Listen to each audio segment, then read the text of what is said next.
I think I can. Did I hear my name? Sydney, can you hear me? I can, Yes. yes. Perfect. I just want to make sure I had to change my settings. No, you're good. You're good. Hello, everybody. Welcome to the our National Child Day celebration, which we are holding today in partnership with the Ontario Network of CAPC, CPNP Projects, and with the Ontario Regional Office of the Public Health Agency of Canada. My name is Sydney Bell. I'm the network program lead, and I'm here with Blanca. Would you like to introduce yourself, Blanca? We're co-hosting Sure. today. Good morning, everybody. Welcome. My name is Blanca Serrano, and I work with the regional office, the Public Health Agency of Canada Regional Office in Toronto with CAPC and CPNP. And it's great to see everyone in our annual National Child Day celebration. Thanks for coming. Mhm. And I'd like to, as we begin, invite us to take a moment to acknowledge the lands we're joining from today. Many of us are in Ontario on the traditional territories of the Anishinaabe, the Haudenosaunee, the Wendat, and many other First Nations, Inuit, Métis peoples who have cared for these lands for generations. And because we're meeting online, we know that may have folks joining from treaty and unceded territories across Canada. Wherever you are today, we recognize the enduring presence of and leadership of Indigenous peoples, and we are grateful to be gathering on these lands. We are marking National Child Day, and so we also take a moment to reflect on our responsibilities to support the well-being and rights of Indigenous children and families. I was thinking about what I might share, and if you are looking for a meaningful resource, um, the First Nations Child and Family Caring Society offers excellent tools and teachings, especially around children's rights and Jordan's Principle, which is something that is really important to learn and understand about. Um, and it really interconnects with the work we're doing. And I'll put the link in the chat, their website, but fncaringsociety.com will take you there. So with that, miigwech and welcome. And what we're going to do today is Blanca is going to take a moment to talk about National Child Day and sort of our history with it. And then we are going to have greetings from the FAC Regional Office and from our network. Then we'll have our guest speaker, Margaret Leslie, join us. So that should be in about 10 minutes. And then we will have 3 panel presentations of projects across Ontario and hear about the good work that is happening to support children and families. And that will be our time together today. So Blanca, hand it over to you just to talk briefly about National Child Day and our history and connection with it. Thanks, Sydney. So National Child Day is celebrated in Canada on November 20th to commemorate the adoption of the UN Convention, the United Nations Convention on the Rights of the Child in 1989. And we also recognize that Canada signed the convention in 1991. And our programs, CAPC and CPNP, are part of Canada's commitment to the UN Convention. So CAPC was announced in 1992 and CPNP was announced in 1994. So we're directly linked to this important global commitment. And our programs have, for the last 30 years, been on the ground serving the most vulnerable children to ensure that their rights are met. And so we have taken at the time every year for the last, I don't know, I want to say 20 plus years. The celebration started at our regional office, and it was because we wanted to highlight the importance of these programs among our regional colleagues at the time. So we would invite local projects that could come to our office and provide a presentation and share about their work. among executives and other teams at our regional office. Every year, it was great to see and to hear from and showcase the work of our programs. We wanted, people from other teams like our policy team, the emergency preparedness team, and everyone that had that was working in public health and other capacities to learn about these programs and the importance of the work that they do in the prenatal and healthy child development periods. And when the pandemic hit, we joined a collaboration with the network and began having the celebrations virtually to ensure that, we continued the celebrations. And it was also the silver lining was that we could now bring everybody together. So here we are today in another celebration. And I always say it is a celebration and it's also a call to action because there's so much more work that we know we need to do and that you continue to do. It's also a celebration of you and your commitment to your communities and families. So thank you for being here. I now have the pleasure of introducing our program manager with our public health programs unit at our Toronto office to give remarks, Tim Edis. If you want to come on.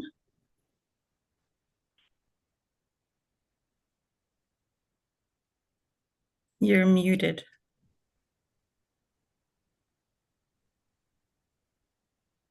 No, we're not hearing you. Something's up with our system.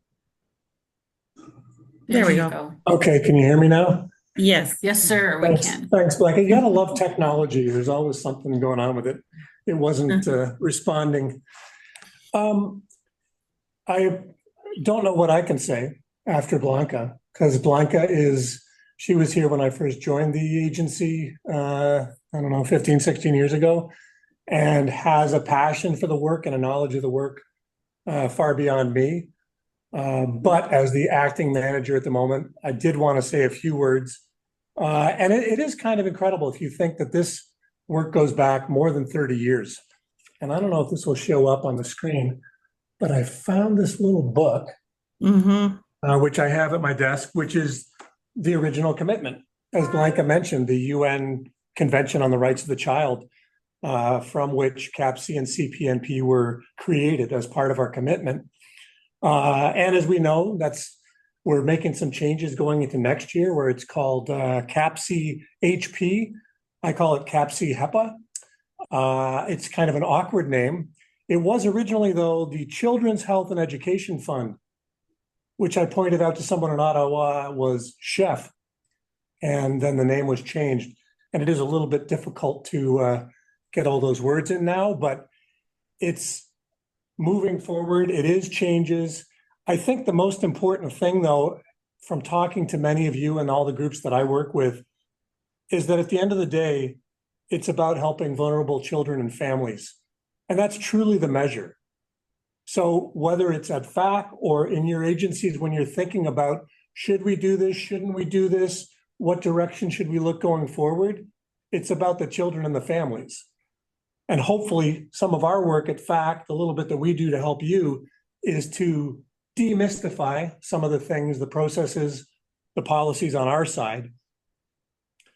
We hear about all of the issues, and many of us are doing project calls with all of you now, and you hear about the issues throughout the province and throughout the country. Some of the common themes: food insecurity, cost of rent, substance use, intimate partner violence, the cost of living, transportation issues, isolation. These are all themes which unfortunately are becoming more prevalent and more difficult to deal with. And there are things that all of you support the individuals, the children, the families that are going through these issues. I think it's important to note too, and on our little checklists we have internally, I always keep a record of all of the partners which each of you have. Because if you think if you include all of our programs, because I also work in Aboriginal Head Start at the agency here, we also do some programs with STIBI, sexually transmitted bloodborne infections. All of our programs in Ontario, there's about 206. So if you think of each of those projects throughout the province, each of you has 15 partners, 20 partners. So not only do you have those 20, or sorry, I should say 200 projects, each of you has 20 or more partners. So that's an incredible web of service providers helping with that fabric, the social fabric and the issues that need help with, which I just mentioned, providing the wraparound services which vulnerable families and children need. We're a small team at FAC now. As I mentioned, Blanca, to me, is our elder. She was here when I got here, as was Rosetta, as was Michelle. We're the only permanent staff, full-time staff, along with Carmen, that are here now. And then we've got Manuela, who's retired, but she comes back to help us occasionally. She's been helping out. Jack, who just came back to help for a little while. And Adam, who is a master's of public health student. Is that right? Yes. I think I got that right. Who's helping us as well. And in fact, is going to come back and help us into the new year as well.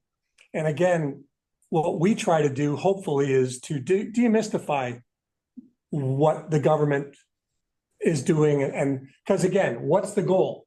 It's about the children, the vulnerable children and the families. It's not about FAC. It's not about anything else. That's what it's about. Our team has traveled all throughout the province. I mean, we've been to Fort Francis, Thunder Bay, Moosonee, Ottawa, Windsor, Fort Erie, around the GTA.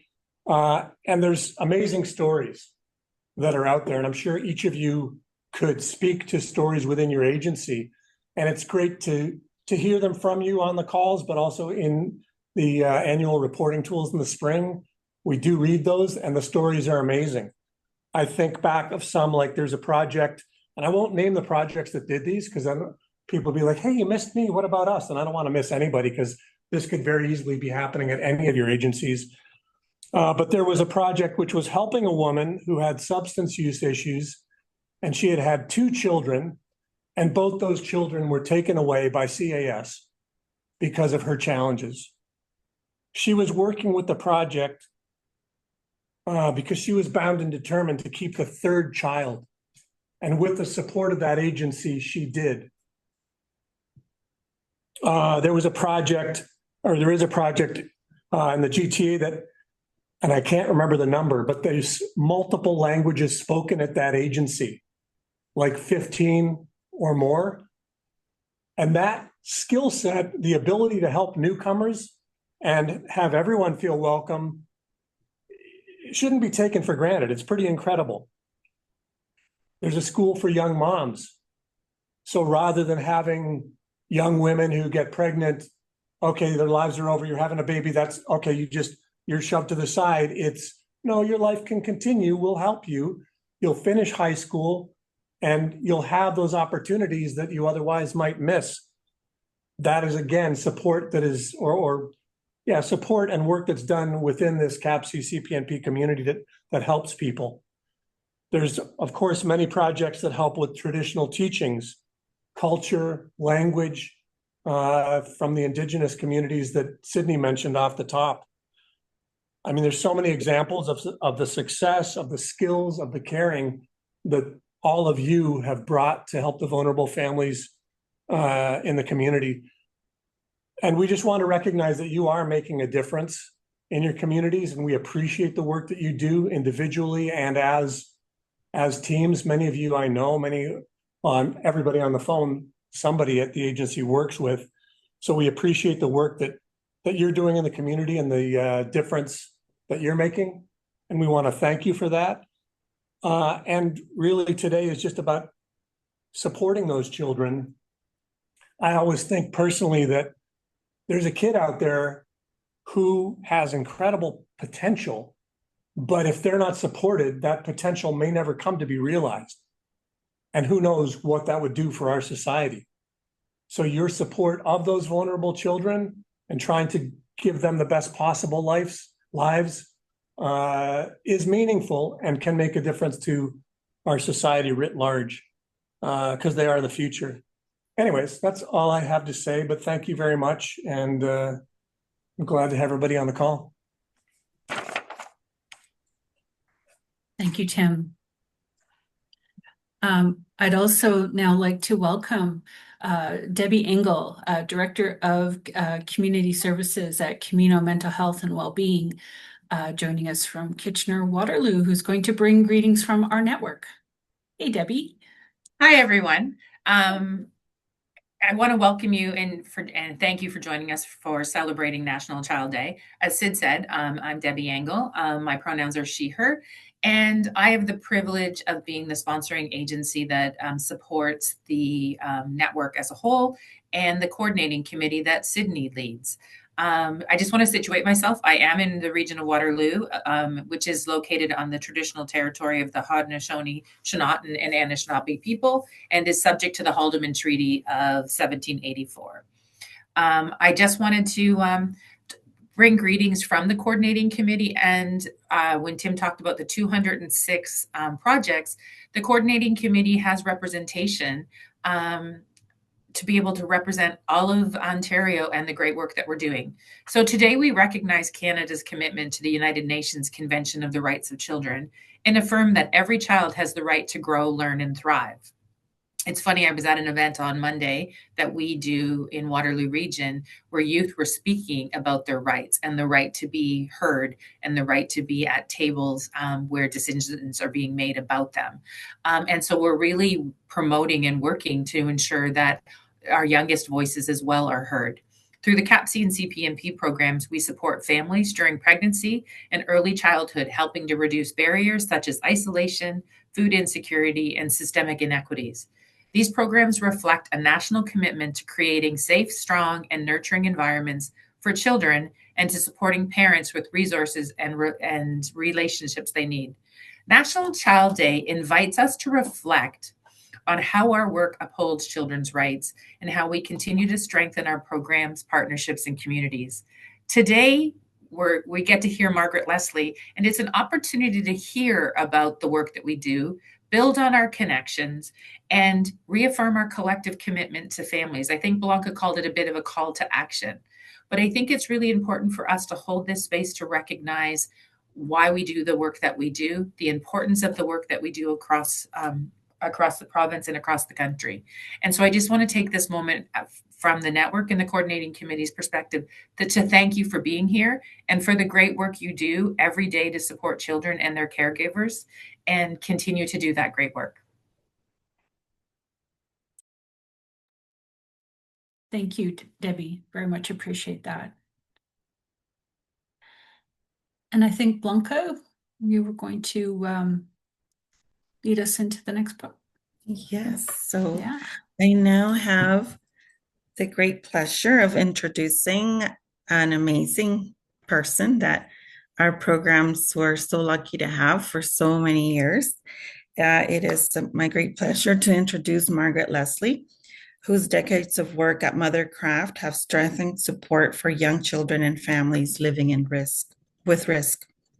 Margaret helped to establish Breaking the Cycle and she provided leadership across the province through work with the infant and early mental health at Hospital for Sick Children, FASD1, and the Ontario Network of CAPC and CPNP Projects. Her contributions have earned national and local recognition, and we are so thrilled that she's with us here today to share some of her knowledge and experience. I personally have worked with Margaret in the infant and mental health collaborations, and she has been a true leader and champion. And so I am so happy to welcome her today to our celebration. Well, Welcome. thanks, Blanca. Thank you, Blanca, and thanks, Sydney and the coordinating committee and the network for this invitation. I'm just thrilled to be here. It's so nice to see familiar faces and to be with you. As Blanca said, I worked at Mothercraft and at our CAPC and CPNP projects for over 30 years. I'm retired now. I've been retired for a couple of years. It's another reason why it's so lovely to come back and be with you all today to celebrate National Child Day. Um, I have notes to keep me organized because my life operates at a different pace now than it used to, and I want to make sure that I'm coherent. And it's the old-fashioned notes, so I apologize. I'll be looking down to look at them. But it's lovely to be here. And one of the nicest things about this invitation is that it's given me a chance to reflect on my work in the projects, CAPC and CPNP, which was one of the most satisfying, gratifying, and I feel important parts of my almost 40 years at Mothercraft. So as was, I was involved in the writing of the first proposal for the CAPC and CPNP projects at Mothercraft, and those projects are breaking the cycle. I thought it was 1993, Blanca, when the project started, but maybe it's 1992. Um, but and as I think back at that time and the time subsequent to that in the projects, there were so many, as I was thinking about it, there's so many really important, exciting, innovative features of CAPC and CPNP, especially at the beginning, um, where it was really a groundbreaking um, national initiative. And so I want to talk about I mean, there's a lot of them, a lot of features that were really important and that I'm just so proud to have been part of from the community project perspective. I'm going to talk about four of them though today. The first one I'm going to talk about is, is again the UN Convention on the Rights of the Child and its relationship to CAPC and CPNP. Second, I want to talk about the focus on the prenatal, infancy, and early childhood periods. With the third, I want to focus on partnerships and relationships as part of the project structure. And finally, I'd like to talk a little bit about CAPC and CPNP's role as a super important and unique national network for dissemination and response and support for vulnerable families across our country. So first, the UN Convention, everyone's talking about it today. It is, as you know, Canada signed on to the convention in 1991. Many of you will know lots of details about the convention. Some of you won't know that CAPC was and is Canada's response to the UN Convention. So today, 196 countries around the world are signatories to the convention. Only one country is not. It's the United States of America. And so they're the only country that hasn't ratified. So what does it mean to ratify the convention? It means that all these countries that have signed on agree to uphold and protect the rights of all children, regardless of their backgrounds. And those rights include ensuring that children have the right to protection from abuse, exploitation, and harms, that all children have the right to access healthcare, education, and safe environments, and that they have a voice in the decisions that are made for them. And at the beginning of CAPC, when that funding was announced, it was the guiding principles of CAPC clearly aligned. You could see that they fell directly out of those UN Convention commitments, with broad priorities of the convention being directed to specific populations of vulnerable children who face challenges that put their health at risk. So as was mentioned, children living in poverty who experience food and housing insecurity, living with parents who require support, for their parenting, children who were experiencing maltreatment or at risk for maltreatment. And CAPC also supported Off Reserve through the Head Start program, Off Reserve Indigenous children, racial minority and refugee children, and children living in remote and isolated communities. When CPNP was introduced, it was designed to improve the health of pregnant individuals as well as new parents and caregivers who were facing challenges due to all of those kinds of issues, poverty, social and geographic isolation, substance misuse and abuse, and family violence. The introduction of CPNP was very unique. It was a recognition of the growing evidence at the time for how much more effective prevention programs are for children if those interventions begin during the prenatal period.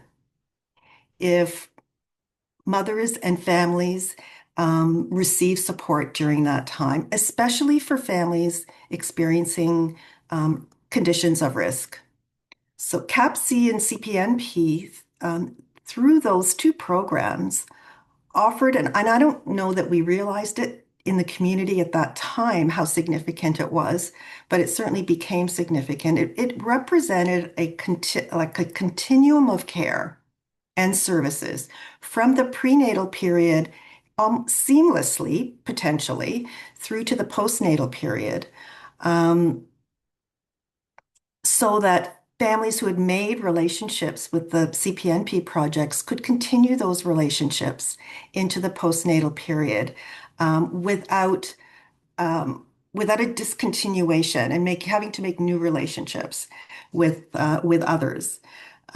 This was huge, especially for vulnerable families who had and have difficulty with relationships sometimes with service providers. This continuity of relationships, I'll talk more about this later, meant better engagement of parents and families in postnatal services. And around that same time, some of you will remember the nurse, Dr. David Olds, and his research with the nurse-family partnership program. He ultimately developed significant evidence for the power of prenatal preventive interventions affecting children into early childhood and throughout the lifespan. But CAPC and CPNP were before their time on that evidence, and continue to be powerful interventions for those reasons. So, because CAPC and CPNP have always been prevention programs.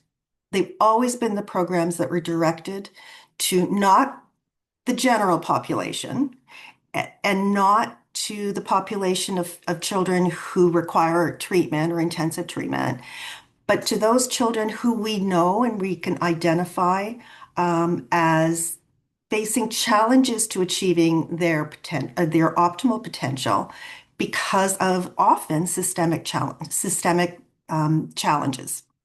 to their parents and to themselves. And the outcomes have been positive. All of us who have worked in CAPC and CPNP projects, and all of us who continue to work in those projects every day, we all know how important the projects are and the programs in our projects are for the children and families that come to them. We know that. But there's also confirmation in PHAC's Office of Audit and Evaluation paper published in 2021. You can Google it. And in that evaluation, based largely on participant surveys, that paper confirms that CAPC and CPNP is reaching the population of children and families they're supposed to reach, and demonstrated that the majority of the participants who responded to that survey in CAPC and CPNP programs reported that those projects, one, helped them gain knowledge. Over 80% of those participants reported that the projects helped them gain knowledge and skills, including how to help their children learn and grow, how to promote attachment, how to keep their children safe, how to keep their children healthy, help them adopt healthier behaviors, including having more people to talk to, having more confidence in parenting, being better able to problem solve challenges, having better relationships with their children, and using new programs and services in the community. And 3, they reported improved health and well-being.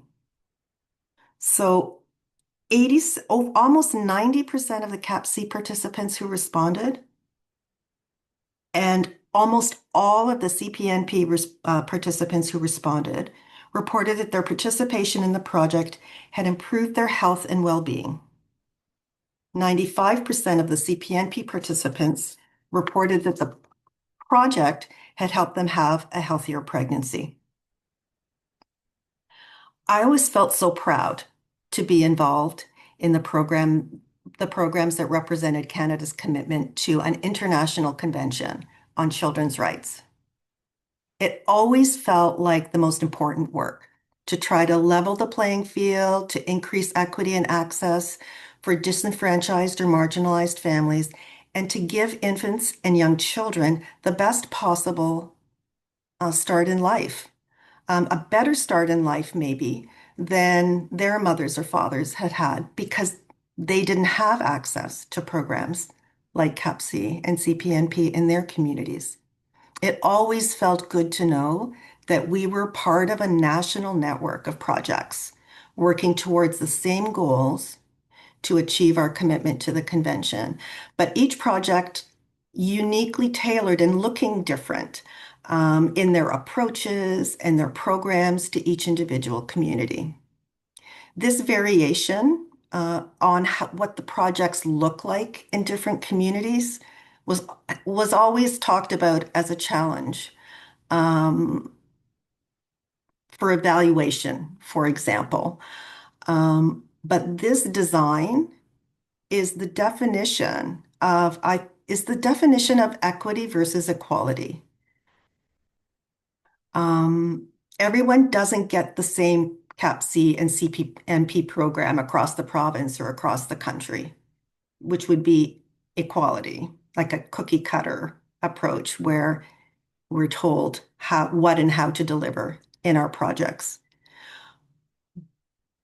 But everybody in each community gets what they need because the projects reflect the community resources, community needs, partnerships are different, approaches are different, responses are different.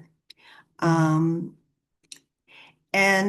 they look different, but at the same time, the projects all, when you roll up the guiding principles and the goals of the projects, they all share a goal related to the guiding principles of the convention. Increasing equity, engaging families who might not go to other projects who probably may not go to other projects in the community. And also enhancing their access to other services or resources or relationships within the projects. It's a genius design.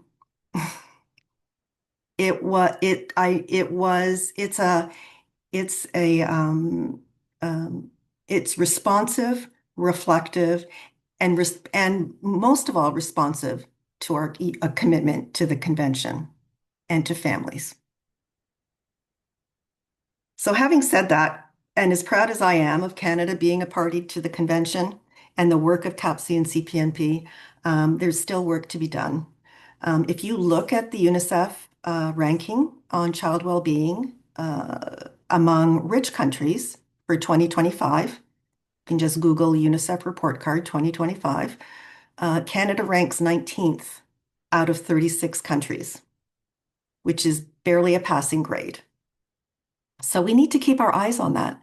CAPC isn't Canada's only response to the convention, but it's an important one and it's an enduring one. And I think it is endured because the programs have remained under the auspices of the federal government. I'm pretty sure that that's the reason. And because of CAPC's relationship to our convention commitment. So my advice to all of you working in projects today is to be familiar with the UN Convention on the Rights of the Child and to be familiar with its relationship to the Canada's children's programs, and be ready to tell people or remind people about the relationship between Canada's children's programs and Canada's commitment to the UN Convention. You would be surprised the number of people and the number of people who don't know about that relationship. So be prepared to tell people when opportunities arise. I hope you're as proud of the work that you do as I always was. You should be very proud. The second most important feature of CAPC and CPNP for me was its focus on infancy, prenatal and infancy and early childhood periods. This, when the funding was first issued in 1992 or 3, Health Canada at the time, PHAC now, made the decision to it could have been directed to children of any age. The decision was made to direct this funding to infants and young children through CAPC and then to pregnant people and newborns through CPNP. So for those of us that had been working with infants in the world prior to CAPC and CPNP, this was like the most exciting thing that had ever happened because because we knew how important infancy and early childhood was for lifelong well-being. But infants and young children were not a focus for most of the general population. They were not a focus for most agencies and service providers. They were not a focus for policymakers, to be sure. And it felt like they weren't a focus for anybody at that time. And this was before the research that was published in the 90s about how important the early years are for brain development. This was way before anyone had ever heard of ACEs and the impact of adverse childhood experiences on lifelong health and well-being. This was more than a decade before the introduction of the provincial early years programs and the Best Start initiatives in provinces and territories. Guess where they got that idea about the importance of early childhood and infancy and how to deliver those programs? CAPC was the model for those programs.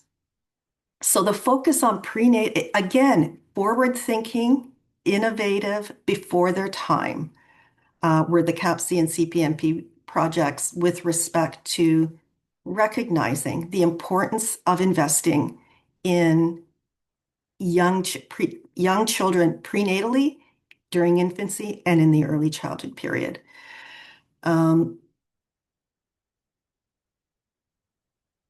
It's never been easy to measure prevention programs because you're like CAPC and CPNP, because you're trying to quantify or measure something that doesn't happen. And but we know that there's a strong return on investment in early childhood.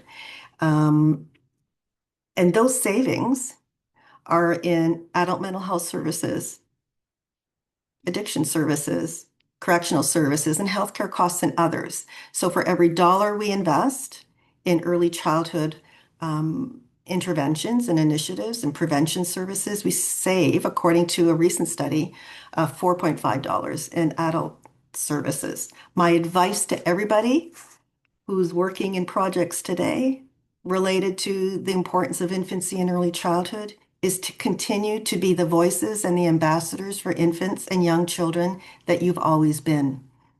It's easy when we think about the UN Convention on the Rights of Children, it's easy to ignore the rights of infants and very young children. They don't talk.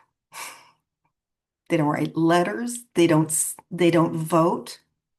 And if an infant or a child is living in conditions of risk, their parents and families are as well, and may not have the resources or capacity to advocate on behalf of their young children. So it's important for those of us in projects to continue to lend our voices on behalf of the rights of infants and young children and their families.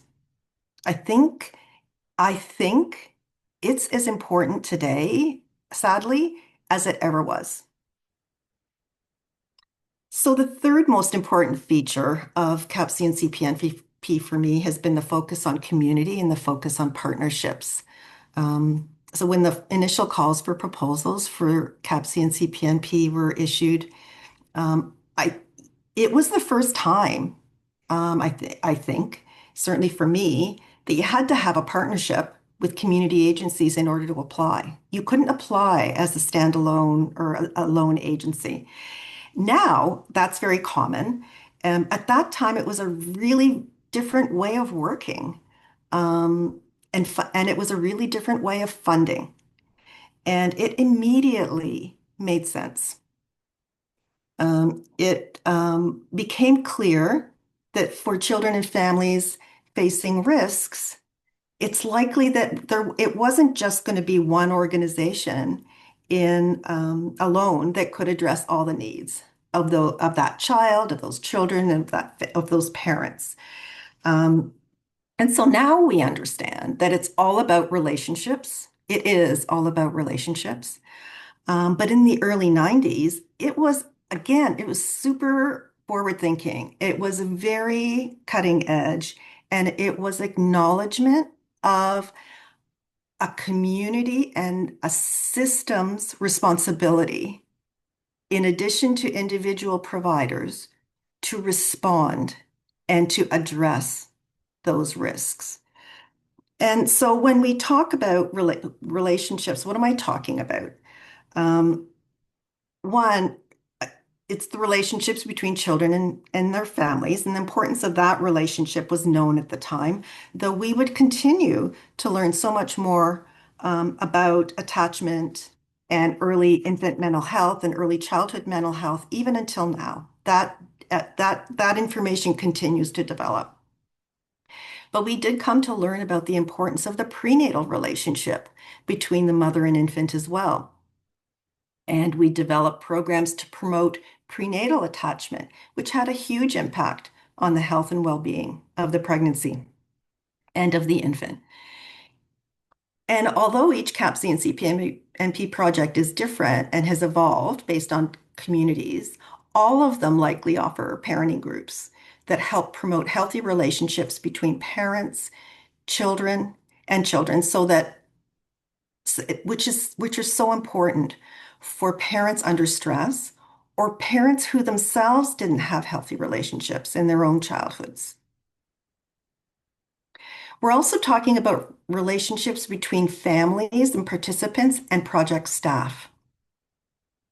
The importance of that relationship quickly became apparent, and it's such an important thing for everyone who works in the projects to know about and be proud of.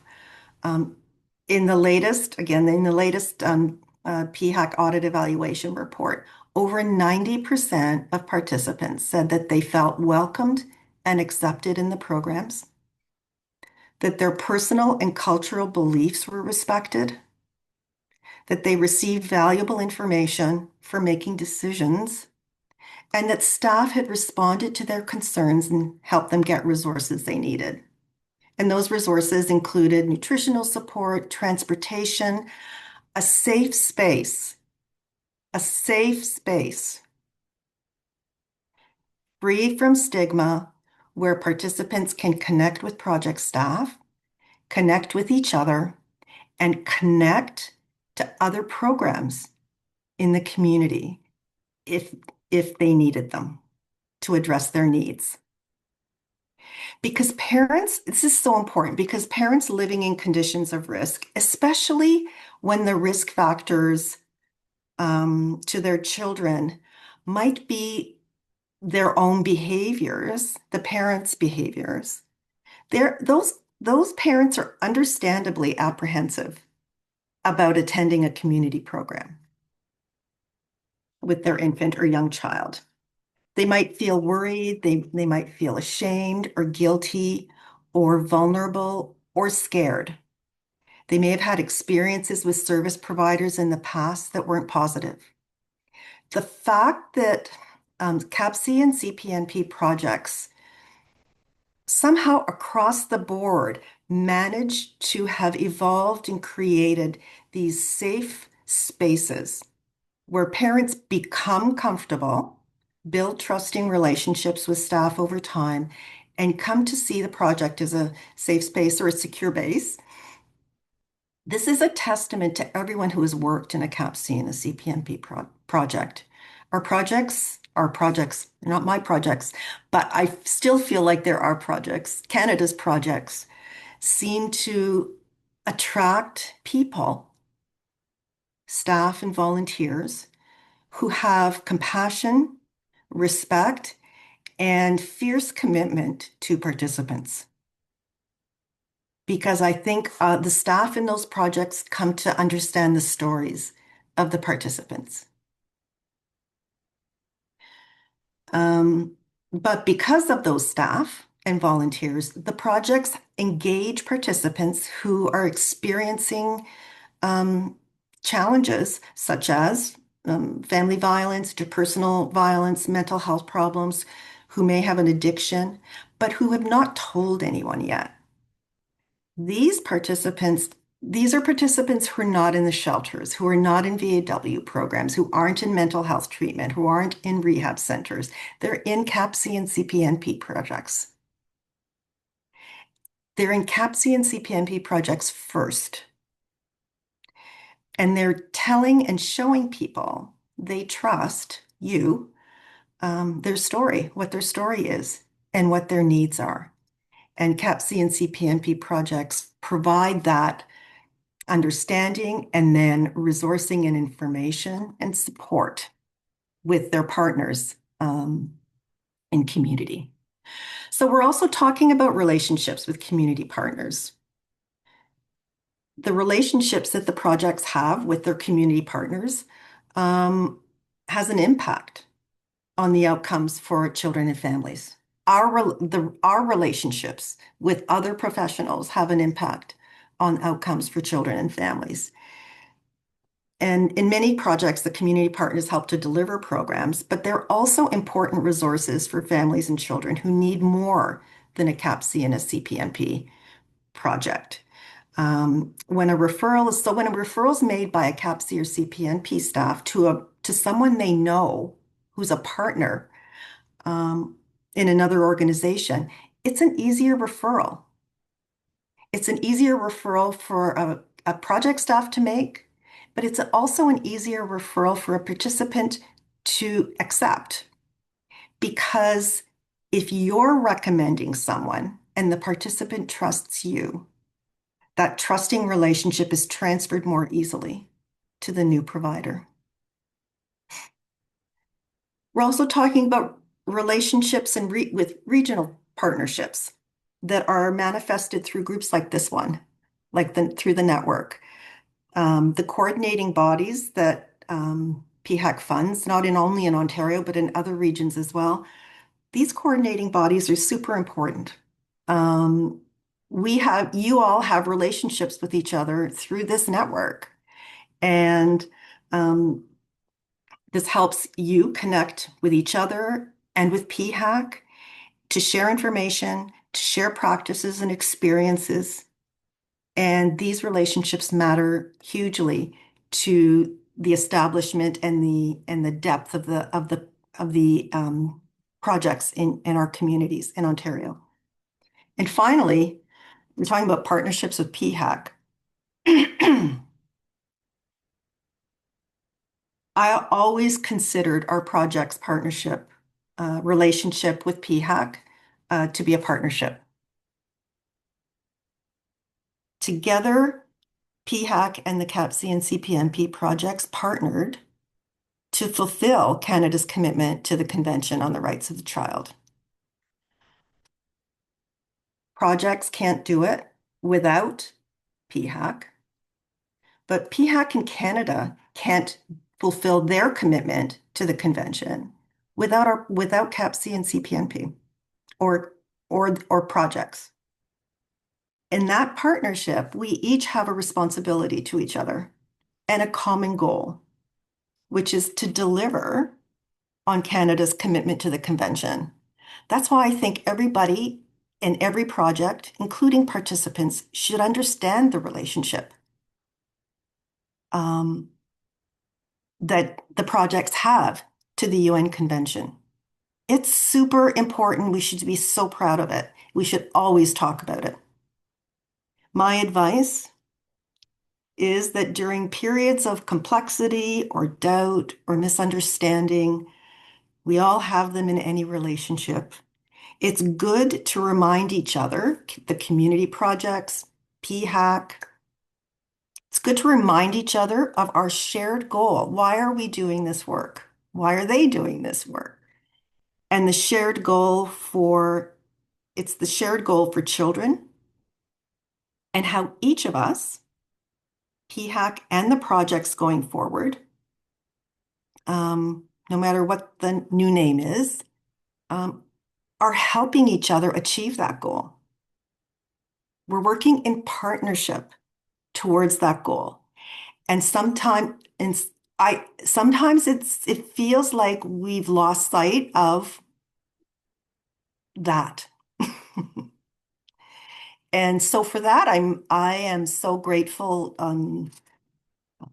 to the regional office because of their closeness, more closeness to the projects in terms of geographic proximity, but also contact. That relationship has always felt so rich with the regional office, and it's been always a pleasure to work with everybody in that office and to see so many of you here today. And finally, how am I for time, Sydney? I can go real fast now to finish. You're good. You have a couple more minutes. Okay, that's all I need. Yeah. I wanted to talk a little bit about the last important feature of CAPC and CPNP, and that is its role as a national network for dissemination of resources and information. And that sounds so boring, but let me tell you just how important and unique that is. As we've all said, is that CAPC and CPNP projects are so deeply, deeply embedded in communities across Canada now. It's taken decades for that to happen, but they're part of the communities in which they deliver services. They reflect the needs, the culture, the approaches, and resources of local communities, but they all share those overriding guiding principles related to decreasing inequity and enhancing access. They're the safe spaces in communities where people know they can trust the people who work there and they can get support. And it took a long time to develop the trust that participants and that community partners have in the CAPC and CPNP projects. That they didn't just appear like a research project might and then disappear. That they're embedded in community and enduring. The trust comes from knowing that the projects have deep roots in community, that they reflect the community, and that they're enduring. This network, this national network, has become a really important and an outstanding mechanism for the dissemination of resources, of practices, of guidance, and of information to families in every type of community in Canada, remote, northern, rural, and urban. Families who go to CAPC and CPNP projects may not go to any other programs in their community. And so for that reason, embedding capacity and knowledge and information in CAPC and CPNP programs ensures that families who might not get those supports or information anywhere else get them. And PHAC has supported the training of staff on practices that can be used in projects to support participants like So like the Maternal Mental Health Project here in Ontario, like FASD training, like training on interpersonal violence and ways to support families and identify and support families who are experiencing interpersonal violence, infant mental health training. Having the capacity to respond to these issues in the projects where people go and feel safe is huge. During the two public health emergencies that occurred during the time that I worked in CAPC and CPNP. So it was a SARS outbreak in 2003 and then the COVID-19 pandemic. CAPC and CPNP projects were on the vanguard. They were at the forefront, adapting services so they could deliver services safely, but decrease the isolation that participants felt during that time, that we all felt, but that participants particularly felt. Disseminating public health guidelines for many participants in CAPC and CPNP projects, many of whom don't have reliable internet access or ways to receive information. CAPC and CPNP projects were the places where they learned about public health restrictions, guidelines on vaccinations, all of those things during the years of the pandemic. And those projects partnered with national food dissemination groups that receive funding for food security to actually disseminate that food to families. Community projects in communities did that. This is so important because in many cases, CAPC and CPNP projects were the only way families could receive information about public health restrictions, guidelines, and support. It's an awesome network. When I had the opportunity to talk about our project, but also CAPC and CPNP when I was working, and often I had the chance to do that internationally, people were like in awe that we had this network of embedded community projects that that could support vulnerable populations and that could engage vulnerable populations in such a way. In closing, though, so it helped. It certainly made me so proud to have worked in the projects. But in closing, there's still work to be done. We need to be informed on the Convention on the Rights of the Child and its relationship to PHEC's children's programs, whatever their names are. We need to continue to be the voices and ambassadors for the rights of infants and young children. Again, I think that is as important today as it ever was. I'm just going to say it again. To really elevate the voices of infants and young children in our communities.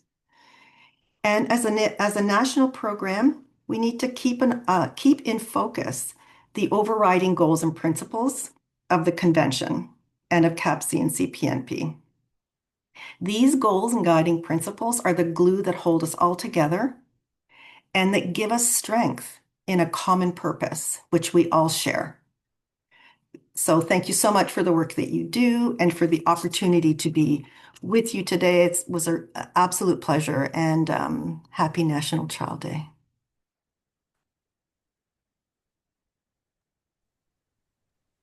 Wow. Thank you, Margaret. Oh my goodness. Thank you for such a rich overview of our amazing programs and your experience with them and all that, the great work that you did, and for reminding us to be proud and to keep going. And, there is a lot of change coming. Our projects have just undergone the huge solicitation and proposal writing, and this is really encouraging. And, as PHAC, we want to be partners. We want to have that relationship. And that is what our regional office really strives to be, is a partner. And thank you. Thank you for such a great presentation and all your insights. I just want to echo gratitude as well to Margaret and your calls to action. I've really felt and taken to heart, and I think we'll encourage people to watch this recording in our network and to think about how we will, gain more familiarity with the convention and think about how we are the voices and the ambassador. And I like that you also said that we will elevate the voices of children and youth. Such an important reminder. And thank you for, taking a break from the retirement world and, casting your, back to all your experience and sharing it with us today. So it's a real pleasure. And as you know, you're more than welcome as long as you're able to stay with us for the rest of the morning. You're very welcome. Thank you. Yeah. So we will shift gears a little bit now, and we are really delighted that we have representatives from 3 projects to come and talk to us today about doing that work that Margaret was describing so eloquently. And so how we'll do this is each presenter has about 10 minutes. We've asked them to keep their remarks to about 10 minutes. And what we will do is go through all 3 presentations and then have an open discussion where you can ask questions of the presenters. This just helps us manage time a little bit and make sure that everybody gets an equal amount of time. So I'd like to call on first and Janeise Edwards. Janeise, I hope I've pronounced your name correctly. Luminous Community Services in North York, Etobicoke. Did I say that right too? Etobicoke? Anyway, you'll let us know. Okay. You did. You're correct with everything. Okay. So Janeise, let's hear from you. Hello, everyone. I'm actually here with my partner, Larissa Samborski. Is it okay if you give me host and privilege so I can share PowerPoint? We just have a quick video we wanted to show. So I'll just start presenting while I'm getting this privilege. So hi, my name is Janeise Edwards. I'm from Luminous Community Service. I'm a resource consultant in the community working with children in families and childcare settings. And as I mentioned, Larissa is my partner that will be presenting today. Her name is Larissa Samborski, and she's from Stonegate Community Health Center, and she works in the Early On program. So we're delighted to be here today to share the Infant and Early Childhood Mental Health Play Statements, a resource created by the program team of the Etobicoke Brighter Futures Coalition. Do I have privileges now that I can share? It should work. Okay, I did yes, make now you it's a working. co-host. Yeah, excellent. Okay. All right, just let me get this up. And we're going to try to go through this quickly in the 10 minutes. There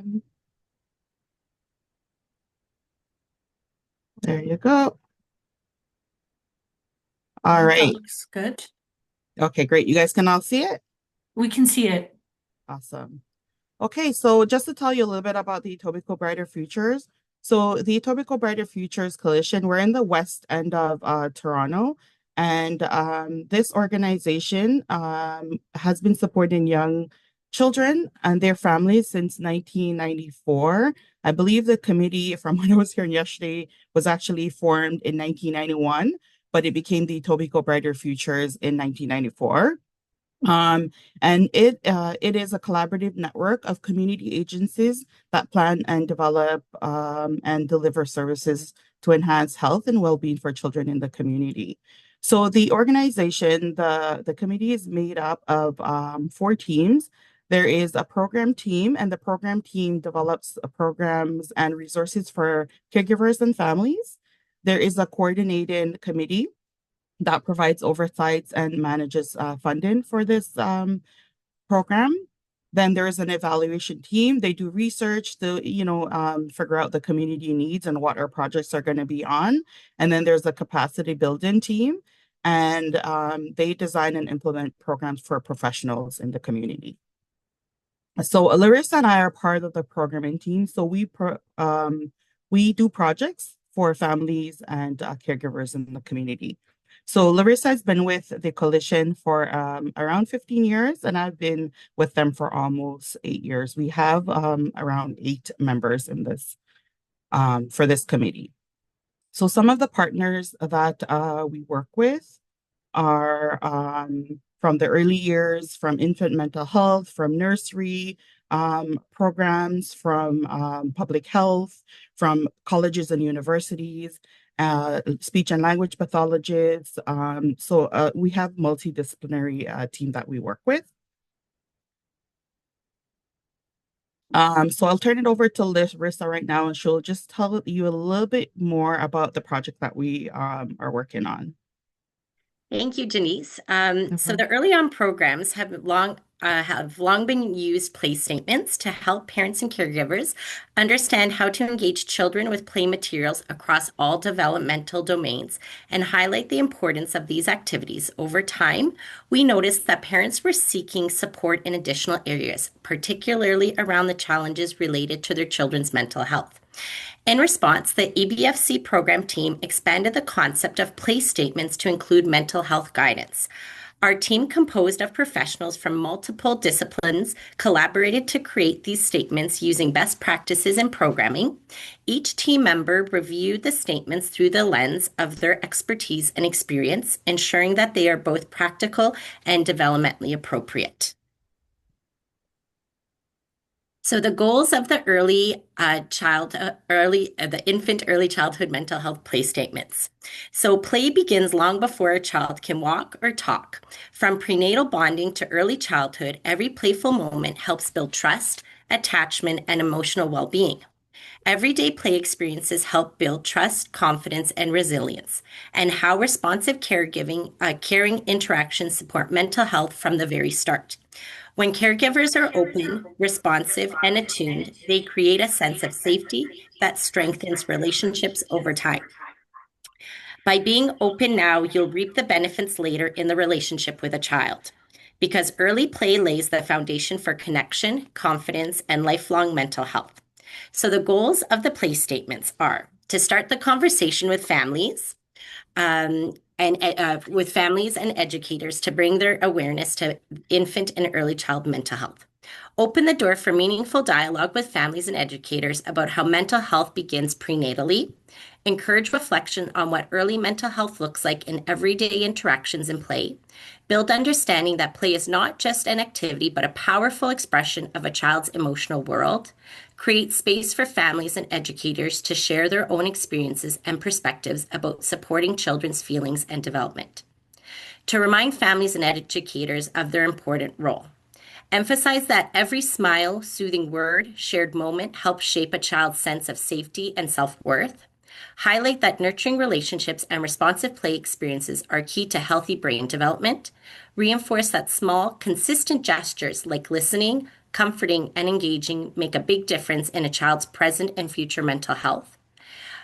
Inspire confidence in caregivers and educators. You already are supporting mental health through connection and care.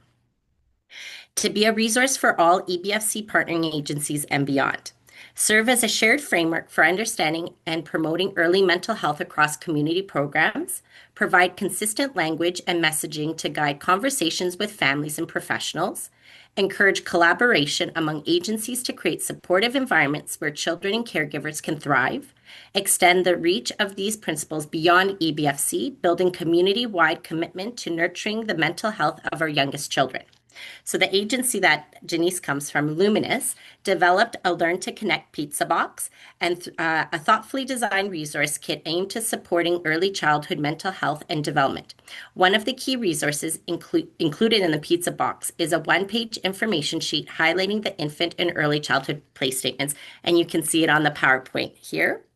This concise yet informative sheet provides caregivers and educators with a barcode to access practical guidance on fostering developmentally appropriate play experiences, helping them understand the importance of play in nurturing in a nurturing social, emotional, cognitive, and motor skills in children from infancy through early childhood. Awesome. So thanks for that, Larissa. So what the play statements that Larissa is speaking about, there are 8 of them. And each play statement focuses on a specific mental health state or skill. Each play statement offers play-based strategies for children from prenatal to age 6. Again, we wanted to really include the prenatal stage of development because we know that sometimes that is missed, and we felt that this is a very important stage to also focus on because we know that development learning begins prenatally as well. They are designed to support and develop the development of specific skill aspect of mental health. So the areas that we chose to focus on for the play statements are attachment, communication, emotional development, empathy, positive thinking, resiliency, self-regulation, and overall well-being. And also with these play statements, we do have videos that can be accessed on our EBFC YouTube link. So this is what the play statements look like. The example we chose today is for resiliency. And just to point out, oops, sorry. So for resilience, for each play statement, we also list the components that build a resiliency. So for resiliency, it's love, care, self-learning, and opportunity. So we're going to show a quick video. And we have a one-pager as well. So I will, after I'm finished sharing this presentation, because we're going a little bit fast to get it into 10 minutes. So we're skipping some stuff. So I'm going to put a one-pager of all of the play statements so that everyone on this call today can have a copy of the play statements that they can share in their programs. And after I show this quick clip, Larissa will explain how you can use those play statements in your profession. Okay? So I'm keeping my fingers crossed that this will work. Can you hear? Can you see? Great. Yes. Welcome to the Etobicoke Brighter Futures Infant and Early Years Mental Health Play Statements. These statements were created to start a conversation with families around infant and child mental health. Just as children grow physically, their capacity for growth in their mental health is important to promote, as it contributes to their overall resilience.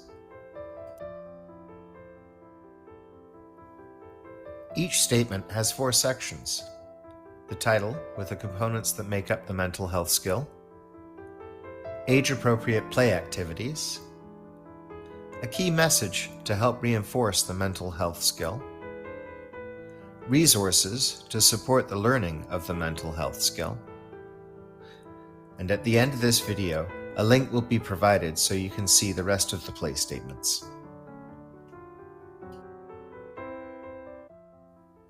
Resilience is the ability to steer through serious life challenges and find ways to bounce back and to thrive. Feeling safe to try new things promotes the ability to deal with obstacles. Let's take a look at how to promote resilience in the early years. You and others who love your baby should gently touch or rub your belly and tell your baby that they are loved. Infants often copy parent-caregivers' emotions. Support your toddler in learning new skills instead of doing it for them. Look at that. What are you doing with your pasta? Twirling. Show and express your trust in your child, even when things go wrong. For example, tell your child, "I see you're getting frustrated. I know you tried your best. Maybe we can try again tomorrow." Use specific praise so your child knows what they did that was positive. For example, say, "I'm impressed how you're working together to tidy up your toys," instead of saying, "Good job, everyone." Thanks for watching. Visit ebfc.ca. And I just wanted to point out before we go on to the rest that these videos, the video clips that you're seeing, we had participation from families and professionals from the programs that did the clips that they could be a part of the project. So we're really appreciative of that. And these play statements and videos can be accessed online or hard copies in person from different professionals that belongs to the network. All right, Larissa. Thank you so much, Janeise, for showing the video and explaining how we came to create our play statements and the videos. So now how can one use the play statements in an early years setting? So first off, they work well with mixed age groups. The play statements can be easily adapted to meet the developmental needs of infants, toddlers, preschoolers, and kindergarteners. Activities focus on connection and emotional expression, allowing children of different ages to engage together at their own level. This flexibility helps caregivers and educators support social emotional learning in inclusive settings, whether it's in home childcare, early on programs, or family settings. They're created to be used one-on-one or in small groups, designed to foster close, responsive interactions that build trust and emotional security, encourages caregivers and educators to slow down, observe, and follow the child's lead in play. Ideal for intimate, relationship-based work where children feel safe, seen, heard, and valued. Straightforward play-based connection. Activities require minimal materials and can be woven into daily routines. No special setup is needed. Focuses on the power of simple, meaningful moments, eye contact, imitation, shared laughter, and turn-taking. Helps family and educators feel confident using play to support mental health without adding extra pressure or complexity. Easy to share summaries for home visitors and consultants and other educators. Provides concise, ready-to-use guidance that professionals can bring into their visits and coaching sessions and program work. Encourages consistent messaging about early mental health across all community programs. Acts as a conversation starter for exploring how caregivers can support emotional well-being through play. Accessible for families in multiple formats. Play statements can be shared electronically or as a printed handout, making them easy to distribute in person or online. Digital copies allow for quick sharing and follow-up, while hard copies give families something tangible to refer to at home.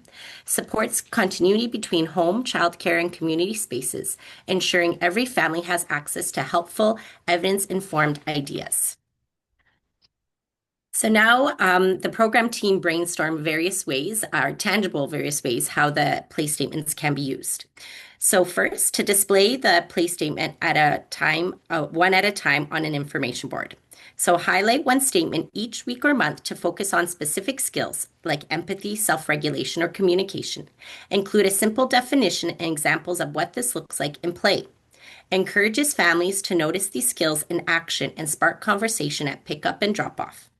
Email a statement to families and providers. Send out one play statement at a time to highlight a specific mental health skill or focus. Include a short, encouraging note or simple activity families can try that week. Help keep early mental health at the forefront while offering bite-sized, tangible, manageable ideas. Give providers one statement to guide planning. Use a play statement as a gentle planning tool to help providers intentionally include emotional development in their daily routines. This could inspire an art activity, a circle time theme, a small group play idea rooted in connection and relationship. Create a family chat or around one of the play statements. Choose a statement and open conversation with families about what this means in everyday life. For example, what does this look like during playtime, bedtime, or mealtime? Encourage reflection, shared understanding, and strengthens the partnership of families and professionals. One-on-one conversations about mental health skills. Use a play statement as an entry point to talk about a child's social emotional development. Frame the conversation positively, focusing on strengths, connection, and how everyday interactions build lifelong skills. Supports families in recognizing in their own role as a child's first and most important teacher. Focus on one age-appropriate activity and share it with families. Choose a suggested play idea from the statement and invite families to try it at home. Send photos or stories with permission to show how the skill is being nurtured in your own program and beyond. Builds consistency between home and care environments. Read a recommended book or sing a song related song. Use story time and music to bridge music as a bridge to highlight emotional skills such as naming feelings, turn taking, and showing kindness. Afterwards, discuss with the children, what do you think the character was feeling? Help families make similar connections during their own reading and singing routines at home. Create an extended learning experience. Extend a play statement into a week-long or month-long theme using art, sensory play, or outdoor exploration to reinforce a specific mental health skill. Encourage children to revisit and build upon these ideas, helping them deepen their understanding and confidence through repetition and reflection. Awesome. Thank you for that, Larissa. And we just wanted to end off by, sharing that the Etobicoke Home Care Agency, they did pilot these play statements with their resource consultants and with their educators. And some feedback they have when we asked how it was using them, they shared that the play statements were convenient and useful during program visits. They also said that they found the format's beneficial for quickly selecting skills to support programming and making age-appropriate or age-specific recommendations. Sometimes professionals share all of the statements together, so all 8, or sometimes they just shared one for that specific skill that they wanted to work on. They also said that sometimes it was great sharing these play statements because it was reassuring that things that they were already using in childcare or things that they were sharing, recommendations they were sharing with family, they were on the play statement. So it was reassuring that what they were doing was correct. Most early years professionals apply the strategies for their whole group, such as in this picture in the corner of the screen. They took a recommendation from the play statements using sign language, and they were using it with the whole group. So I just wanted to end off by sharing this quote by Dr. Jean Clinton. She shares that experience provides nutrients for brain development, and this is our hope with the play statements that the play statements will help early years professionals foster a well-balanced mental health approach for families. Thank you, guys. Oh, thank you, Janeise No and problem. Larissa. I really enjoyed hearing about these play statements, and we will have an opportunity for Q&A and discussion. So if folks have questions for Larissa or Janeise about these resources, please stick around after our next 2 presentations.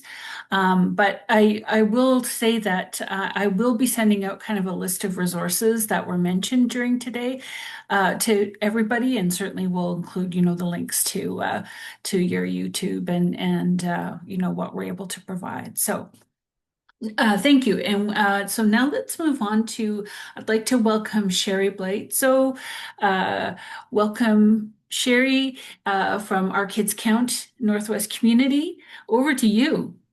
Are you going to need screen sharing? Yeah, for sure. In just a second, I just wanted to introduce myself. So I'm Sherry. I'm the Early Learning Coordinator here at Our Kids Count in Thunder Bay, Ontario, as well as a certified pre- and postpartum doula and a Roots of Empathy instructor. So I love the conversations around empathy and attachment because that's what I go into the classrooms and teach these little ones. I have a JK and SK class of 32 kids. So hoping to reach a few of them. You see the difference usually within a month of the empathy that they're learning in those programs. I wanted to talk just briefly. Our RECEs have been sharing the information with the children in our programs this week. I have the right to be active. I have the right to play and rest. and I have the right to give my opinion. So she's taken them, and I'll share a little picture that I have of my favorite little guy. So he's got the little the hold up of the sign, and it says, "I have the right to be active." So they've our RECEs here have really incorporated the National Child Day this week in each of our programs on a daily basis. But yeah, so let me just go in. I've never done this before for sharing, so I'll ask for access for the sharing. Please and Okay, you thank you. should. I made you a co-host, so Okay. what have we got there? Okay. I think you might have to accept it. The other thing I could do is just change my select the window settings. application to share. Okay, let me just go into my documents. Sorry. I made it easier, Sherry. I just allowed everybody to share their screen. Okay. So Okay, I just want to go into here. I got to actually pick my document though. There we go. Okay. okay. Here we go. Let's see if this works. It's thinking. It is thinking. The wheel is turning. There we go. Can everybody see that? No, we see your file program. Oh, we okay. see You your are list. sharing screen. It says you are screen sharing. But you might have to go back and select the PowerPoint because right Okay. now you're in your file manager. Sorry. Yeah. No, that's Sorry, all right. this is just new I to think me. it helps, Sherry, it helps if you open your presentation first, and then when Right. you go to share, just select your presentation. Oh, If gotcha. not, whatever Okay. screen you go to first, that's what it's gonna share with everyone. Okay. That's a good Yeah, tip. unless you share your whole screen. Okay, let me just go Yeah. in here. I'll open it. It's just really slow. There we go. Okay. Yeah. Zoom always slows things down, which is so handy. Share. Share. Okay. We're trying. Oh my goodness. Okay, let me go back in here. So that's open. Okay, now how I just go share. There it is. Okay, I think I got it figured out. Okay, let's see if that works. That looks like the right thing. Okay, good. I'm seeing slides. Good, awesome. Okay, so I've been with Our Kids Count for 6 years. I just love this job. I love how we are making a difference every day in a child's life, a family's life, and how we're trying to meet the needs of our community, how we're forever growing and changing programs according to what the needs are. So I'm just going to go through a slide. This goes through all the programs. Some of the programs are not CAPC and CPNP, but I'll just kind of glaze over those and just talk briefly about them. But we'll start off with we're definitely a community development organization. Our vision is for all individuals to be nurtured and supported by caring and inclusive communities. Our mission is to empower individuals to build stronger families and inclusive communities by enhancing their lives through personal growth and development. And I will say, like, people that utilize our programs or attend our programs, there's several different needs of each family dependent on what their needs are. Some people come for food security, some people come for the socialization. A lot of moms, I work with for the pre and postnatal kitchen and postpartum support group. A lot of moms may come just for the social isolation they may feel in their postpartum journey. Whether they have a baby later in life and their friends may not have a child, but to meet those friends and communicate and have friendships outside of the program is what usually happens with our programs, which is fantastic. But they all come for different reasons. Yeah, so our funding is obviously through PHAC, CAPC and CPNP, and we have several other funders, the District of Thunder Bay Social Services Board, Big Brothers and Sisters, and so on in that funding section. And our community, the people we serve, we work with individuals and families to promote the health and development of all children and youth who are in the need of support.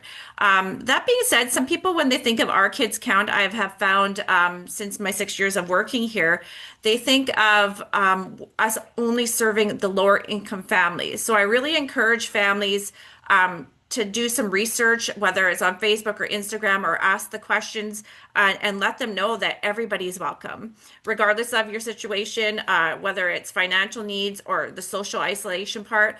Everybody is welcome to our families to come, or to our programs to come and connect. So our centers belong to the community and everyone is welcome.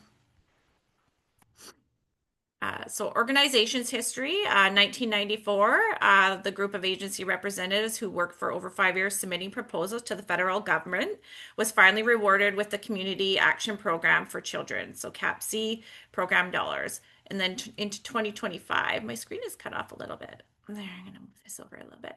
Our Kids Count, in addition to 3 other sites, has also expanded our open licensed child care center with care provided to a maximum of 26 children. We've also taken administration of the licensed home child care. You may also know, if you, or you may not, I encourage you to always check our Kids Count page. We did open the daycare, but we also have a capital campaign that's running right now where we are building blocks to keep opening different facilities, like on the main strip of Mackenzie Street. So right now we're opening a community hub, in the process of doing our renovations and halfway towards our goal of raising funds to open that hub, where it'll be for our community dinners, our community breakfast. It will be a food cupboard, as well as a place for somebody to come, like for clothing, for donations and that type of thing. So right now we're in the process of doing renovations for that as well, which is super exciting. We just keep growing and all in one spot. So that's good. Where we go here. Sorry, my screen is just kind of weird right now. There we go. There we go. Okay, during visits to our Kids Count, participants access a wide range of programs, all at no cost to them. So programs are offered based on the needs identified by the participants. In this picture here, you will see several different programs. We have the KICK program, we have Infant Rhymes and Rainbows, and on the right-hand side, you'll see the prenatal kitchen, pre and postnatal kitchen. I actually call it the perinatal now because I like the inclusive part of being pregnant or postpartum. So the perinatal kitchen. So I'll just touch base on Morning Munchies is one of the CAPC programs that we run. So Morning Munchies is a program where all families are more than welcome to come. We go up to the age of 6 for these programs. And sometimes grandparents, caregivers, moms, dads, uncles will attend this program, and they'll socialize with their children throughout the morning, and they'll be served a hot breakfast at 10:30, and we do circle time, and we sing songs, and we do story time. So it's a great way for people to connect, the babies and the children to connect as well. I feel like it's a great foundation before children, go into preschool and start school as well. Infant Rhymes and Rainbows. So this is a program for moms that have babies that are 0 to 12 months of age. So it's an interactive circle time, learning rhymes and songs, informal discussions or topics. Sometimes we do workshops as well if the family would like to do any type of workshop, whether it's even having somebody to come in and talk about dental hygiene in their babies. We have the college students sometimes come in and do workshops. But here, same type of thing as Morning Munchies, but this is just geared for 0 to 12 months where moms come in. We do all the fun things, and then they have a healthy snack and then socialize. The pre and postnatal support. So myself, I do the pre and postnatal support programs at our Kids Count. I do the pre and postnatal kitchen where families will come and they will meal plan for 6 weeks. They'll develop their menu, and we'll show them how to do a cost-effective menu and still have healthy choices to choose from. So they'll develop the menu, and then they will come and cook with me in the kitchen for 6 weeks after on Wednesday mornings, and then they'll bring their meal home to their family. So alleviating some of that financial burden of groceries and the cost of living these days, but also providing them with different ideas on how to cook different things. I'm always learning in there. I'm like, geez, I never thought of cutting it that way or what have you. But they're always teaching me as well, which is I love it. So babies that are 6 months and younger will stay with moms. So moms will wear babies. Sometimes all the babies end up back in the kitchen regardless, depending if they have separation anxiety for mom or they're just having a rough day. Sometimes all the support ends up back into the kitchen with us, which is par for the course. That's totally understandable. So that's the kitchen, and then they bring that home to their families. Postpartum support group I do every second Thursday morning where moms will come, they'll have a light snack and they have a safe place to share their stories. Whether it's postpartum mood disorder or whether it's just anything postpartum, sleep regressions, feeding, what have you, I'm there for the support. And if they are struggling a little bit more, we have the resources. We have counseling at Our Kids Count, and I have the resources available to make the referral if necessary. But they know it's a safe place to come and talk. And usually I get the same group, and then new moms will attend. But yeah, usually we have between 6 and 10 moms come to that group every second Thursday morning, which is fantastic. Just letting them know, I always say it's like a check-in. Sometimes we just need to know that things are going to be okay and have that support from other moms that may be going through the same thing. So yeah. Community kitchen. So this is the KIC program where kids will come and they'll learn cooking skills. Our nutrition facilitator, Misty, is the one that leads this program. They learn cooking skills, and they bring their meal home to their families as well. And community kitchen, similar to the pre and postnatal kitchen, we do that Tuesday mornings where anybody can attend. It's not just geared to pre and postpartum, but I'm kind of talking more about the pre and postpartum because that's part of the CPNP projects.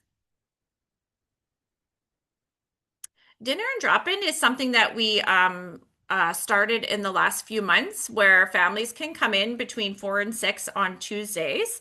The children have to be 6 and under, and they can come and have soup and buns and play and socialize. They can come anywhere between the time of 4 to 6. So it's just another little offer for dinner, so you don't have to worry about the expense of cooking, and the meal's already there. And home visiting is something that's not a part of the CAPC or the CPNP, but we do have people, like we have Rachel, she's our home visiting mom. She will go and check on pre and postnatal moms or anybody that needs support within the community, whether it's diapers, food, that type of thing. And I talked briefly about our counseling. So we do offer counseling Tuesdays and Thursdays at our Mackenzie location and our Windsor location. So that's open to anybody that is in need of support. And from there, if further referrals need to be made, then we are able to do that as well. But this is something that people are utilizing usually on a weekly basis as well. Our community breakfast and dinner. So usually we have a community breakfast and dinner once a month at either location, usually Windsor or Mackenzie. We did have one at Westfort last month, which was great. I think we had just over 100 people attend that one. But our community breakfasts are regularly attended. Every time we have it, we have over 200 families attending. And that is a takeout currently until we're done the renovations at the hub. So yeah, usually over 200 portions are given out at our community breakfasts. So well needed. Workshops, myself, I do a lot of pre and post natal workshops. So that may include self-care journals. It may include healthy meals or healthy snack ideas where we may make energy balls, stuff that's full of protein. So moms that are on the go, they realize at 2 o'clock in the afternoon why they're hangry because they haven't eaten and they fed their babies, but not themselves, that type of thing. So I do a lot of workshops geared to moms and babies where other people are in our organization, they'll do different like cake decorating workshops or paintings and stuff like that for other people. Big Brothers and Sisters, that's a program that's forever growing. I won't elaborate too much on that. That's not a part of our CAPC or CPNP projects. But if you want more information, I'm more than willing to share that information with you. Roots of Empathy is a program that I talked just briefly at the beginning about where I go into the classroom. Once again, it's not a part of our CPNP or CAPC, but I really enjoyed hearing a lot about the empathy and mental health in infancy and stuff like that at the beginning through our presentations earlier. So this is what we're trying to teach children at a young age. I personally go into the JK and SK, like I had said, and it's amazing how they start developing the empathy even within a month after I've been into the classroom, like once a week. And then the mom and the baby will come into the classroom and they really focus on the attachment between mom and baby, and mom and dad as well will come in there. So this is just a part of what we're already doing in our own programs here at Our Kids Count. So I figured I got to do this. This is something that I'm doing already. And I love it. Like I see the difference in the children, like I said, within a month of the program. We do seasonal outings as well at Our Kids Count. So Wednesday afternoons, we do wellness walks. A lot of postpartum moms will attend these wellness walks with their babies, providing the weather is okay. Today they're going down to the marina, walking around the marina, and then we have a drop-in as well here if the weather's not well, and they can come in and have a light snack and socialize. Camping trip is not a part of our programs or projects, but love this. This allows 80 of our participants, pre and postnatal as well, but all families are welcome. 80 of our participants are invited out to Camp Duncan. We provide all the food, the transportation, the cabins, all the activities every year. And it just warms my heart to see all the kids playing together, all the families collaborating. It's like a huge celebration of all our families that have attended for that year. It's a wonderful, great feeling. I always encourage new staff. It's like, oh, wait till you see the camping trip. It's just it melts my heart all the time. It's a great event that we do. Special events, well, we're planning our Christmas party, which is coming up next month. Because we have grown so much, big brothers and sisters, and our childcare the daycare that we have opened, we are booking the whole day at one of our hotels here, all 3 rooms, and we have like just with OKC participants that have participated over the last year, we have anywhere between like 350 to 400 people. And now with the other 2, like big brothers and sisters and the child daycare, it's going to be bigger. Once again, they get a meal. A lot of times we have donations of dresses and stuff that the little ones can wear. Santa comes, they do face painting, the photo booth, all kinds of activities. And then we look for sponsors within the community to do angel trees. So they'll have gifts to open. All the great things. It's another amazing event that we provide to our families in the community. So other services offered is our emergency food cupboard. So every Thursday afternoon, we have our emergency food cupboard, which is over at our main location on Mackenzie Street. People can access the food cupboard, providing them with a 2-day supply of emergency food. They can also attend the community dinner and the community breakfast as well. But this is like once a week where they can attend that. And I know it's being attended a lot more due to the high demands and expenses of food and the cost of living. It just keeps increasing. So we're definitely trying if we can make a difference every day, even in one person's life, that is my goal. And I teach my kids the same thing. It's like, if you can make somebody smile once a day, you're doing a good job, right? Like we're trying to reach all the people. And I know that it seems to be, ever since COVID, it seems to be more demands than anything. Volunteer opportunities. We always are looking for volunteers for all the different wonderful events that we have, including Rib Fest we have here. So face painters, peer leaders, that type of thing. And then there's some pictures of our volunteers selling 50/50, or we have our planning committee where there are participants that have attended different programs that decide to sit on this committee, and they help plan and give feedback to programs that are running, anything that they think should be added or changed, which is really fantastic. And then we have our mentors too. So in this last picture, we see one of our big brothers and sisters girls, and then her mentor, that they attend different programs and volunteer opportunities as well. And there's our planning team. That's a That's a lot going on, Sherry. We'll need to kind of wrap up to move on Yeah, to. sorry. I was trying Yeah, to go no, as that's fast as I okay. could. I know there's so much. I hate to cut you off. That's okay. Thank you. I think I'm pretty much done. I was just going to show the three resources we have. I'm primarily over at the Westfort location, Okay. Yeah. but I'm definitely excited about all the things we're doing. I feel like it's easy to talk about because I'm compassionate about it. And Yes, I can hear that. yeah. So Thank you these for are your three current locations, and now you're in a capital campaign for sort of a hub Yeah, type. so right Yeah. beside the Mackenzie location in the first picture, there's a house. Mhm. We purchased that, and that's being used for Big Brothers and Sisters and Roots of Empathy training. And beside that is Mhm. a hub that we're developing for all the other things. Oh, Yeah. that's really Yeah. exciting. Yeah. Okay. Well, thank you, Sherry. Thank I you. just really enjoyed seeing all of the work that such a variety of programs, and yes, your passion is very evident and catching. And so hopefully, yeah, please stick around, and we Yep. will have some time for Q&A after. We have one final presenter, Brenda Mehta, a program facilitator with Luminous Community Services. And I think I saw Brenda here. Yep, I'm right here. Hi, Brenda. Are you Hi. sharing your screen? You should have I access. will in a second. Yep, here we go. Okay, can everyone see that? Something's coming. Yeah, I see your PowerPoint program. Okay, perfect. Yeah, there you go. All right. Hopefully everyone can see that. Okay, so good morning. First of all, I just want to say thank you to everyone for allowing us to share this space with our community partners and members on National Child Day.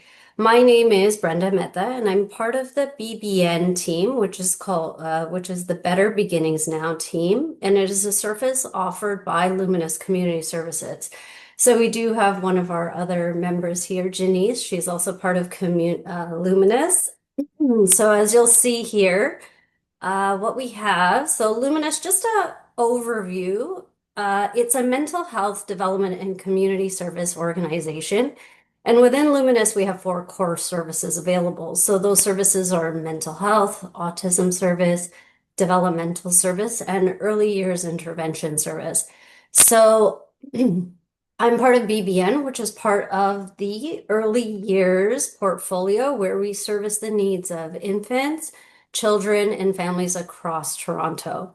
Our focus is to create seamless access to care by reducing the barriers and ensuring that every client has the opportunity to be seen, be heard, and be well, including the infants and the children.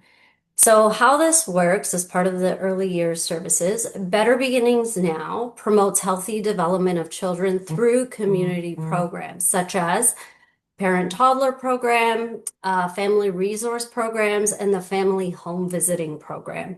Within those programs, we do facilitate evidence-based programming, such as Nobody's Perfect and Make the Connection, which many of you may be familiar with. And these are often attachment-based programs.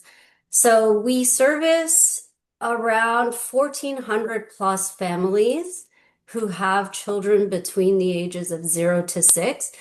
And with the family home visiting program, they visit the families inside their house. And with the parent toddler program and the family resource program, we are within community centers. So we borrow space.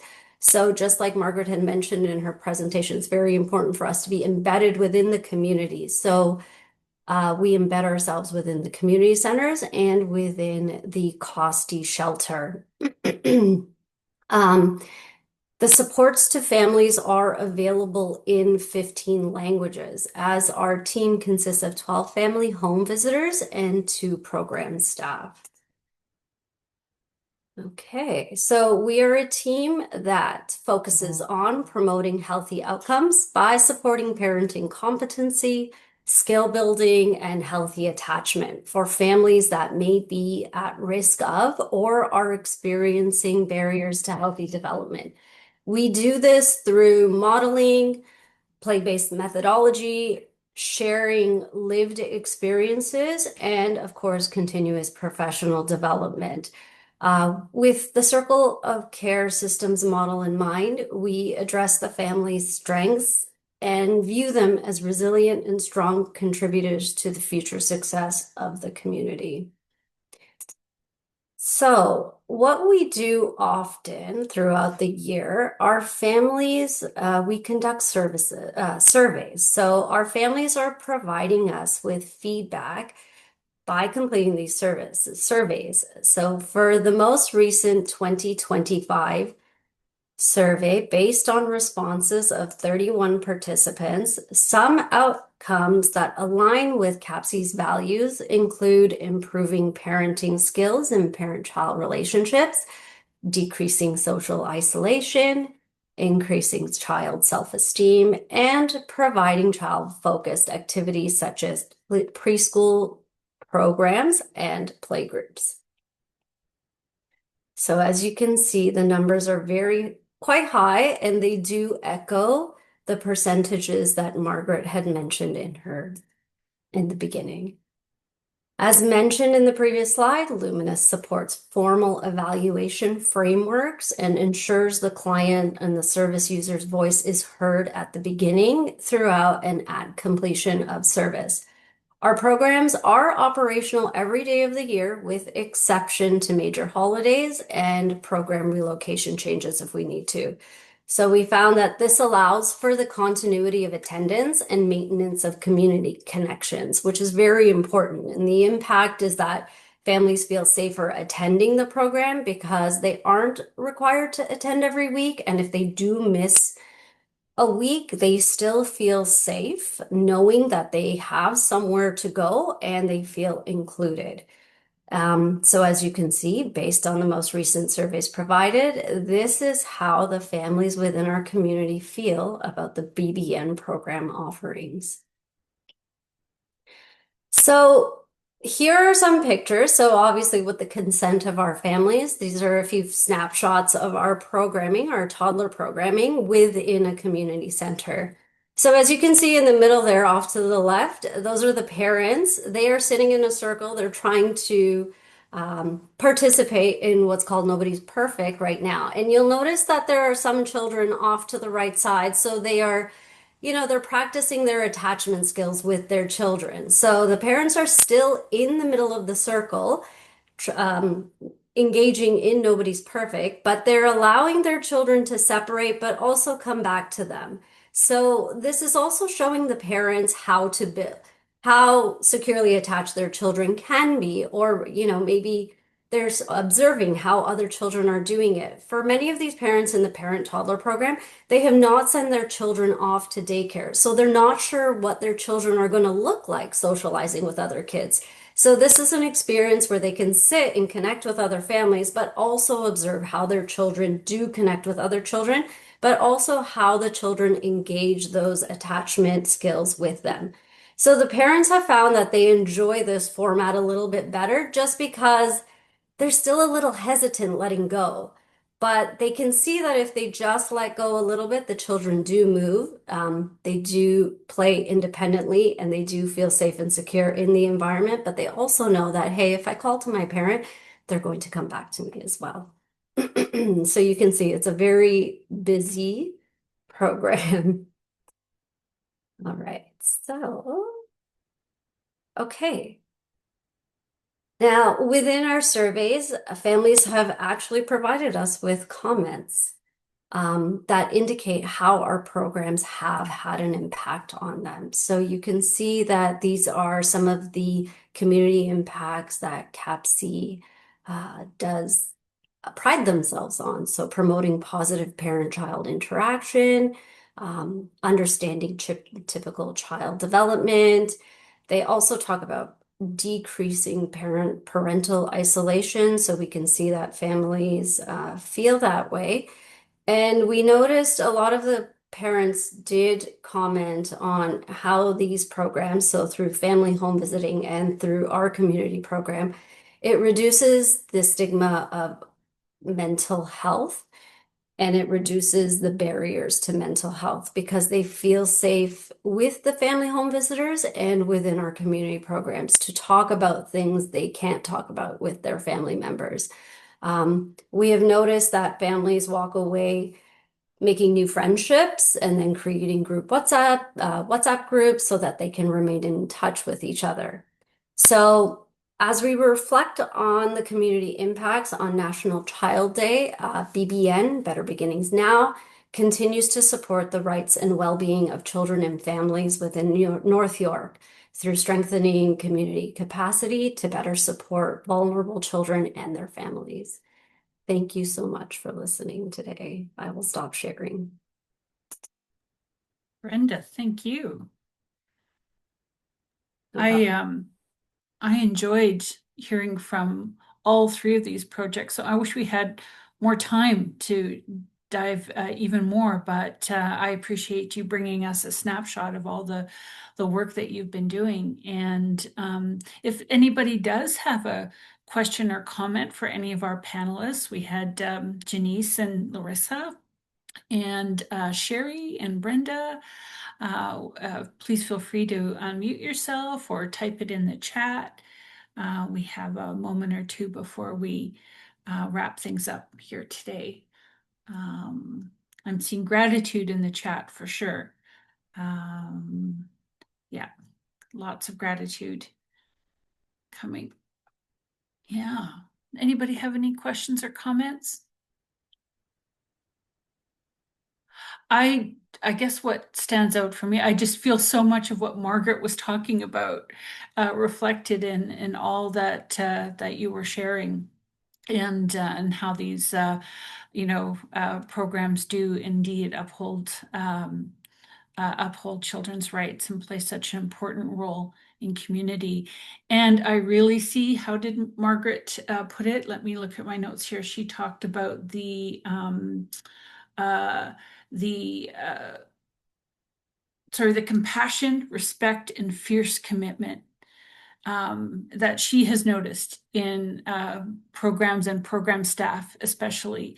And so I will say I saw that very evident in Janeise, Larissa, Sherry, and Brenda's information sharing. So thank you. Blanca, anything that you wanted to say as we're wrapping things up? I just wanted to echo all the thank yous to everyone, and especially to the presenters and to Margaret. What great insights and sharing of your expertise, your work in the communities. And it is you that you make the program.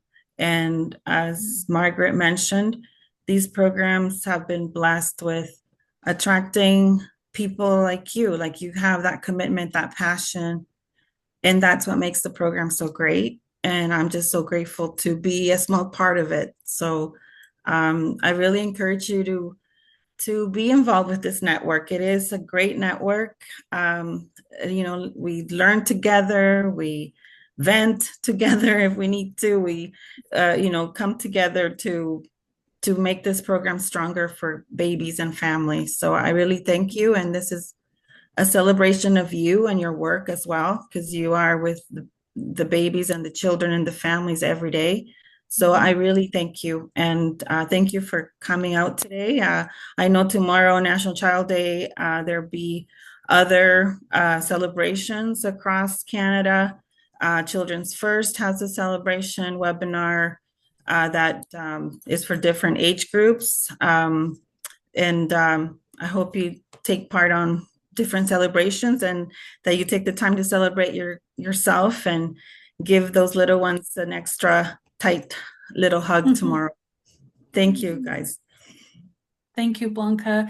And just a last couple of things. I did put a link in the chat to our network Facebook page. I invite you, if you haven't already, to follow us there. And we are sharing each day this week posts that focus on National Child Day, both in English and French. So please find those and engage with those posts and make that connection on social media. And a little save the date for you. Next big event coming up will be our 2-day online conference in February. February 25th and 26th. So watch the newsletter for information for that. Thanks, Blanca. It was fun as always to work together on this event. Thank you, Sydney. And so It great couldn't to happen see. without Sydney. It just brings all the magic. So thank you, Sydney. You're welcome. My pleasure. And so with that, have a wonderful rest of the day, everybody. And we have recorded this event that'll be available on our archive. I'll put together a little list of resources and hope to see you at some coming up events, and wish you all well in the rest of the day and the week ahead, and in celebrating National Child Day. Okay, I think that's all the rambling I have to do. Take care, everybody. Thank you, everyone. Bye. Thank you for joining us.